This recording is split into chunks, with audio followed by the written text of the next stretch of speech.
Hello dear students, इस video में हम लोग पढ़ेंगे क्लास 6 का इकाई 2 पूर्ण संख्याएं, जिसको इंग्लिश में होल नंबर बोला जाता है। तो इसमें जो अभ्यास 2A दिया है, इसको हम लोग कंप्लीट सॉल्व करने जा रहे हैं। तो सबसे पहले हम ये जानेंगे कि पूर्ण संख्या क्या होता है।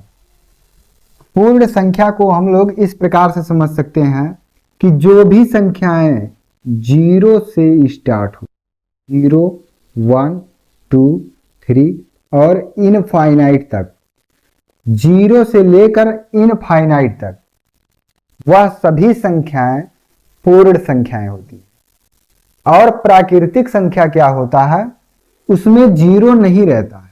प्राकृतिक संख्या में 0 नहीं रहता है, 1 से स्टार्ट होता है। काउंटिंग नंबर को हम प्राकृतिक संख्या कहते हैं, नेचुरल नंबर जिसको बोला जाता है। तो नेचुरल नंबर 1 से स्टार्ट होता है और इनफाइनाइट तक होता है। लेकिन यदि इसी एक के पहले यही शून्य अगर लिख दिए तो ये किसमें कन्वर्ट हो गया, ये पूर्ण संख्या में, होल नंबर में ये कन्वर्ट हो गया। तो 0 से जब स्टार्ट रहेगा, 0, 1, 2, 3, 4, 5 और इनफाइनाइट तक, तो उसको हम पूर्ण संख्या बोलेंगे। और 1 से जब स्टार्ट होगा कोई चीज तो उसको प्राकृतिक संख्या कहते हैं। ये दोनों डिफरेंस होता है, प्राकृतिक संख्या क्या होता है और पूर्ण संख्या क्या होता है।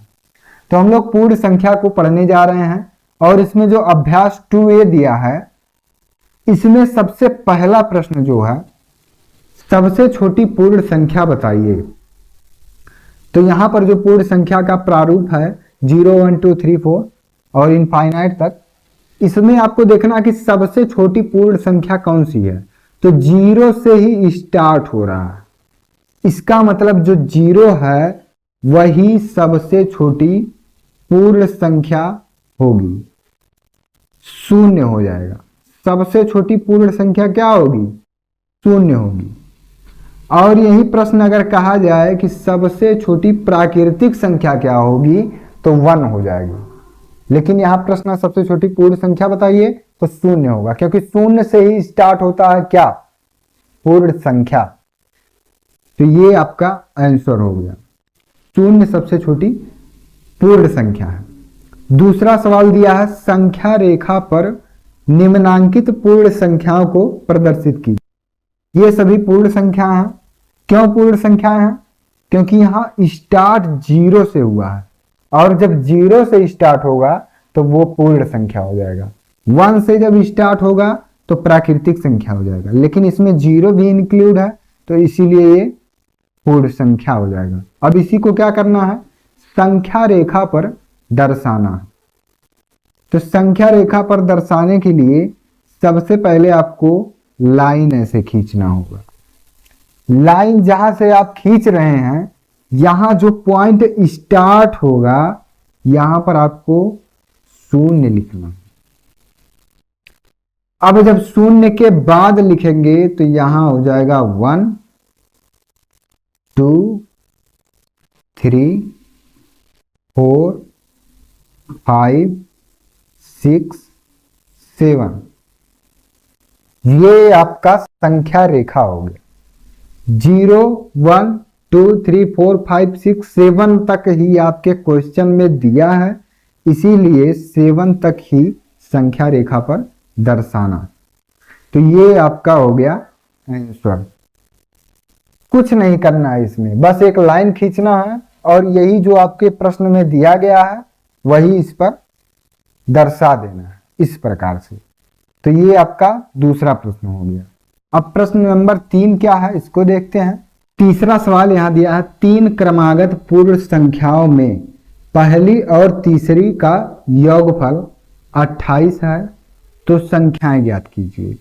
3 क्रमागत कोई संख्या दिया है और इसमें पहला संख्या जो है, तीसरा संख्या जो है, उन दोनों का योगफल 28 है। तो संख्याएं क्या हो सकती हैं, इसको सॉल्व करना है। सवाल को देखकर पहले घबराना नहीं है, सवाल को समझना है कि सवाल में करना क्या है, क्या क्या दिया गया है। तो 3 क्रमागत पूर्ण संख्याओं में पहली और तीसरी का योगफल ये 28 दिया गया है। तो यहां पर जो सॉल्यूशन इसका होगा, इस प्रकार से लिखेंगे। पहली और तीसरी संख्या का योगफल, पहली और तीसरी संख्या का योगफल बराबर कितना दिया है? 28 दिया है, 28 लिख लीजिए। अब इन्हीं संख्याओं का, पहली और तीसरी संख्या का योगफल 28 है, अब इन्हीं पहली और तीसरी संख्या का आधा करना है। पहली और तीसरी संख्या के योगफल का आधा करने के लिए हमको क्या करना पड़ेगा? इसमें 2 से भाग देना पड़ेगा, 2 से इसमें भाग देना पड़ेगा। किसी भी संख्या का आधा करने के लिए उसमें 2 से भाग देना पड़ेगा। तो पहली और तीसरी संख्या के योगफल का आधा करने के लिए हमको इसमें 2 से भाग देना पड़ेगा। तो 2 से जब इसमें भाग देना पड़ेगा तो इस प्रकार से भाग देते हैं। तो 2 एक कम 2 कैंसिल हो गया, यहाँ 8 है, 2 चौक 8 आ गया, भागफल 14, तो यहां आ गया 14, ये इसका आधा आ गया। तो प्रश्न में दिया है कि 3 क्रमागत, यहां जो दिया है 3 क्रमागत, क्रमागत का मतलब होता है क्रम से। पूर्ण संख्या में पहली और तीसरी संख्या का योगफल 28 है और इसका आधा जब हम कर देंगे तो ये हो जाएगा मध्य की संख्या। मध्य की संख्या, मध्य का मतलब होता है जो बीच में संख्या रहेगा वो संख्या, ये 14 है। तो बीच में अगर 14 है तो इसके पहले और इसके बाद की संख्या हमको लिखना है, के पहले और बाद की संख्या लिखना है, क्योंकि ये संख्या बीच में है और 3 क्रमागत पूछा है तो हम बीच की संख्या भी केवल निकाले हैं। इसके पहले क्या संख्या होगा, इसके बाद की संख्या क्या होगा। अब यहां पर देखेंगे 14 के पहले 13 आएगा और 14 के बाद 15 आएगा, ये इसका आंसर हो जाएगा। 3 क्रमागत संख्याएं भी हैं। अब प्रश्न से इसका उत्तर की जांच करने के लिए प्रश्न से इसको टैली करवाएंगे। 3 क्रमागत पूर्ण संख्याएं, तो 3 क्रमागत पूर्ण संख्या है 13, 14, 15। पहली और तीसरी संख्या का योगफल 28 है। अब इसमें एक काम करेंगे, आंसर की जांच करने के लिए पहली और तीसरी संख्या को जोड़ लेंगे।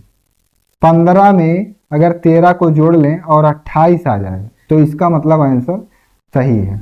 तो 5, 3, 8 और 1, 1, 2, तो ये हो गया पहला तीसरा संख्या जोड़ेंगे तो 28 आ गया और पहली तीसरी संख्या का योगफल यहाँ 28 ऑलरेडी दिया हुआ है। तो संख्याएं ये होंगी आपकी 13, 14 और 15।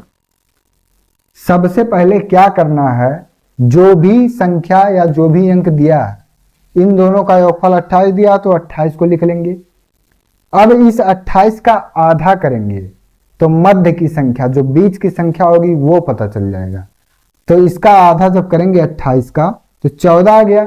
14 जो है वो बीच की संख्या, तो बीच की संख्या ये 14 हो गई और इसके पहले की संख्या और इसके बाद की संख्या, इन दोनों को अगर जोड़ लें पहली और तीसरी संख्या को और 28 आ जाए तो इसका मतलब आंसर सही है।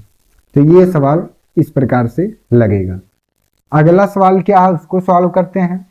चौथा प्रश्न इसमें दिया गया है, यदि 3 क्रमागत पूर्ण संख्याओं में मध्य की संख्या 39 हो तो तीनों संख्याएं ज्ञात कीजिए।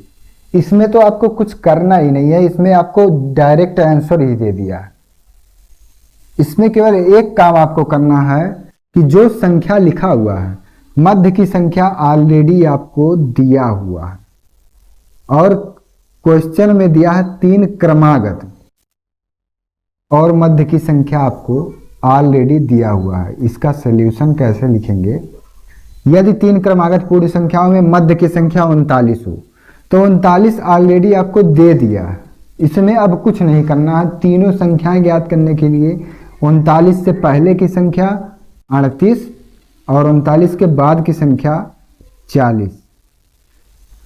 इसके पहले वाले सवाल में आपको केवल पहली और तीसरी संख्या दिया था, उसमें मध्य की संख्या हमको निकालने की आवश्यकता पड़ी थी। लेकिन यहाँ पर आपको क्वेश्चन में ही मध्य की संख्या दे दिया है और 3 क्रमागत पूर्ण संख्या है। तो जब मध्य की संख्या दिया है और क्रमागत से इसको लिखना है तो यहाँ 38 हो जाएगा, फिर मध्य की संख्या 39 हो जाएगा और इसके बाद 40 हो जाएगा। यही आपका आंसर है, एक लाइन का आंसर है। बस आपको प्रश्न पहले समझना है कि प्रश्न कह क्या रहा है, उसके अनुसार आपको काम करना है। अपने मन से इसमें कुछ नहीं करना है, जो प्रश्न कह रहा है उसी के अनुसार आपको इसमें वर्क करना है। ये 3 क्रमागत पूर्ण संख्याओं में मध्य की संख्या 39 है, तो मध्य की संख्या यही हो गई और इसके पहले की संख्या इसके बाद की संख्या आपको लिखना है। 5वां सवाल दिया है, प्राकृतिक संख्याओं के समूह में किस संख्या के सम्मिलित कर लेने पर वह पूर्ण संख्याओं का समूह बन जाता है। सबसे पहले देखेंगे प्राकृतिक संख्या क्या होता है, उसको लिखेंगे। प्राकृतिक संख्या 1 से स्टार्ट होता है, 1 2 3 4 5 6 7 8 9 10 और इसी प्रकार से इनफाइनाइट तक। प्राकृतिक संख्या 1 से स्टार्ट होता है, जो काउंटिंग नंबर होता है वहां से प्राकृतिक संख्या स्टार्ट होता है। तो प्राकृतिक संख्याओं का ये समूह हो गया, प्राकृतिक संख्याओं का समूह हो गया। अब इसमें आगे प्रश्न दिया कि किस संख्या के सम्मिलित कर लेने पर, ऐसा कौन सा संख्या है जिसको इसमें मिला देने पर वह पूर्ण संख्याओं का समूह बन जाता है। ऐसी कौन सी संख्या है जो इसमें लिख देने पर ये जो पहले प्राकृतिक संख्या लिखा है ये पूर्ण संख्या में बदल जाएगा। तो अगर हम यहां इसके पहले 0 लिख दें, इसके पहले जब हम 0 लिख देंगे तो ये किस में कन्वर्ट हो गया, ये कन्वर्ट हो गया पूर्ण संख्या में, पूर्ण संख्या में। क्योंकि पूर्ण संख्या जो है वो 0 से स्टार्ट होता है और इनफाइनाइट तक। अगर 0 ही नहीं है, अगर 1 से स्टार्ट है, 1 2 3 4 5 डॉट डॉट इनफाइनाइट तक प्राकृतिक संख्या हो जाएगा। लेकिन यदि इसमें 0 है, 0 से अगर स्टार्ट हो रहा है तो वो पूर्ण संख्या हो जाएगा। तो ये प्रश्न नंबर 5 का ये राइट आंसर हो जाएगा कि 0 को अगर हम इसमें मिला दिए तो पहले प्राकृतिक संख्या था, अब किस में चेंज हो गया, अब चेंज हो गया वो पूर्ण संख्या। तो ये सभी सवाल थे और अभ्यास 2A में जितने भी सवाल थे उसको कंप्लीट सॉल्व कराया गया है।